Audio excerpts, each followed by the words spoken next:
caminho da verdade. Eu tenho uma pergunta para fazer para os irmãos. O que é o consolo de crente? Uma pergunta. Quem aqui poderia me dizer o que é o consolo de crente? Glória a Deus. Quando nós lemos o Salmo de número 23, o verso 4, diz que o consolo de crente é vara e cajado. Está lá, Salmo 23, o verso 4. O que é o consolo de crente, irmão? Mas será que a gente se consola mesmo com a vara e com o cajado? A gente quer ser muitas vezes, irmão, o ego da gente. A gente quer que muitas vezes o ego da gente seja o quê? Massageado. Que muitas vezes a gente quer que a nossa vontade prevaleça em cima de todas as coisas. Mas nesta noite eu quero dizer algo para os irmãos. Ninguém pode ficar em cima do muro. Ou você está do lado de Deus, ou você faz parte do reino do inimigo. Não tem esse negócio. Irmão, eu estou em cima do muro. Esse dia agora eu conversando com um certo rapaz, eu pregando a palavra para ele, e eu disse para ele: olha, em cima do muro, o muro é até o muro do diabo. Por quê? Aí ele foi, e a gente meditando, eu disse para ele: porque do lado tinha uns anjos dizendo: passa para cá. E do outro lado os demônios com os braços cruzados, o camarada em cima do muro. Aí o camarada olhou e disse assim, ficou curioso, e ele fez uma pergunta para os demônios: mas por que vocês não estão me chamando para aí, enquanto os anjos estão me chamando para lá?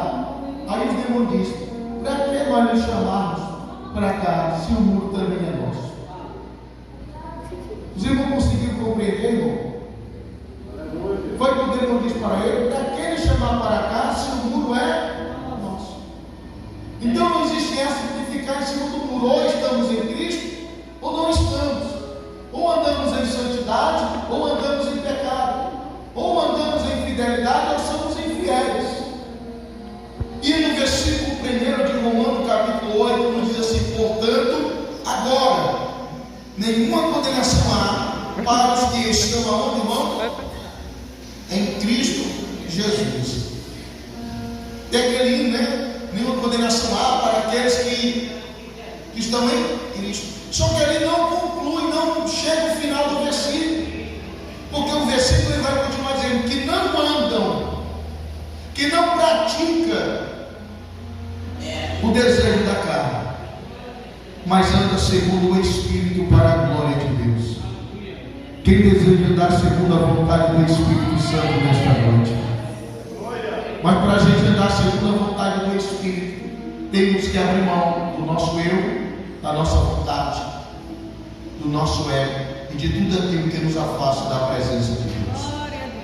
E quando nós lemos o versículo número 5, ele nos mostra esses dois caminhos. Prestem atenção no versículo Romano capítulo 5, ele mostra dois caminhos: os que estão em Cristo, que andam segundo o Espírito, e aqueles que andam segundo a carne. E ele nos mostra o propósito dos dois. Olha só para a nossa vida: porque os que são segundo a carne inclinam-se para as coisas da carne, mas os que são segundo o Espírito, para as coisas do Espírito. Agora, eis uma pergunta para nós: para onde nós estamos nos inclinando? Quais são as prioridades da nossa vida hoje? Porque, meus amados irmãos, dizer que está em Deus, qualquer um pode dizer. Sim ou não? A gente vê muitas pessoas fazendo o que é errado, mas não, Deus está na minha vida.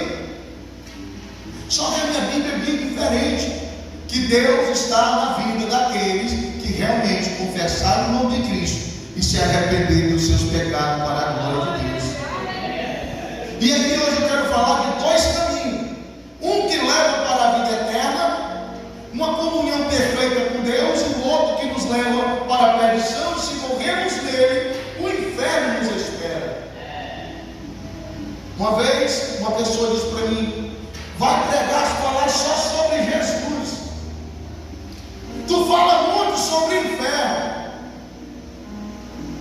Olha só o que a pessoa queria: que eu falasse que Jesus era bom, que Ele nos ama, que Ele está te chamando como você está.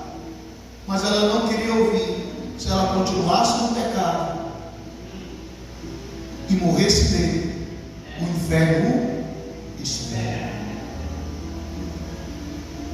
E muitos estão assim, querendo que a gente massageie o seu ego. Mas eu digo uma coisa para os irmãos estudar a Bíblia, vão saber que quem mais falou de inferno foi o nosso Senhor Jesus Cristo,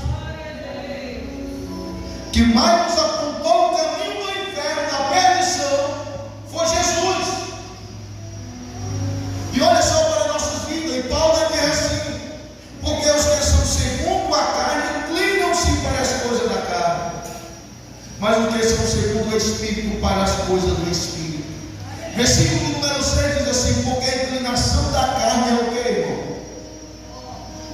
A inclinação da carne é o quê? Mas a inclinação para o Espírito é o quê? E esta vida, e Pai, irmão, é vida plena. Aqui é vida plena em Cristo Jesus para a glória de Deus.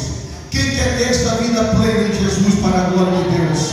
Quem quer ter vida e paz no nosso Senhor Jesus? É só se inclinar para as coisas do Espírito nesta noite.